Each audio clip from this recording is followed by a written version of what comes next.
You may already know that these battery spot welding boards are widely sold on e-commerce sites, but you might not be sure if they actually work effectively.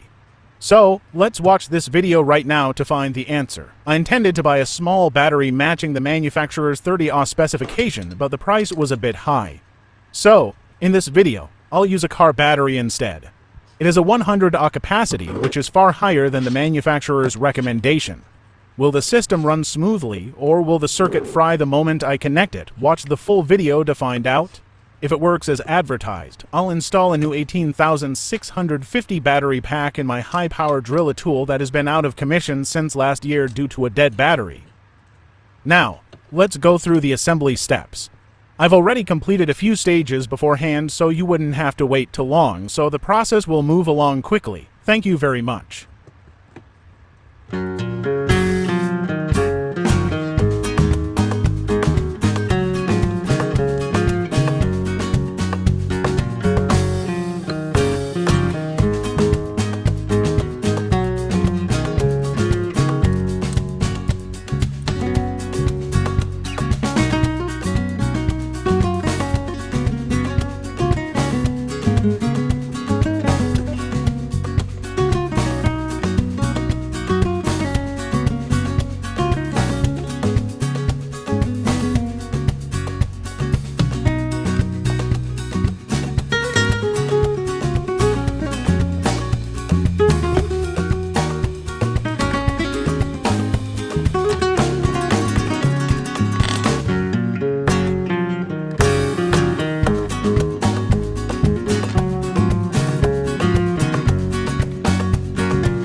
By now, you surely have a good understanding of this battery spot welder, right?